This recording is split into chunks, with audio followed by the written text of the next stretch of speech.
আমাদের দাবি আমরা 16,213 জন যারা সুপারিশ বঞ্চিত হয়েছে আর ষষ্ঠ গণবিজ্ঞপ্তিতে তাদেরকে দ্রুত সময়ের মধ্যে প্রজ্ঞাপন জারির মাধ্যমে চাকরি নিশ্চিত করা, সমস্ত তথ্য বিশ্লেষণ করে ওনাদের হাতে যথেষ্ট পরিমাণ শূন্যপদ রয়েছে তার সাপেক্ষে ওনারা আমাদেরকে সুপারিশ করছে না।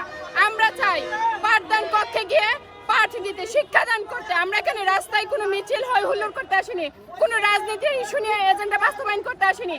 আমরা এসেছি আমাদের যৌক্তিক দাবি নিয়ে।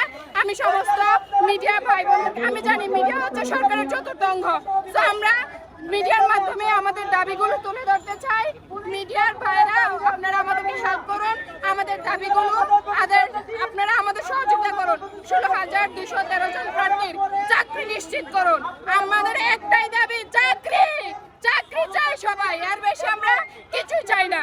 আমরা শুধু চাকরি চাই, আমরা শুধু চাকরি চাই। 16,213 জন প্রার্থীর চাকরি চাই, এছাড়া আমাদের কোনো কথা নেই। আমাদের একটাই দাবি, একটাই কথা, 16,213 জন প্রার্থী।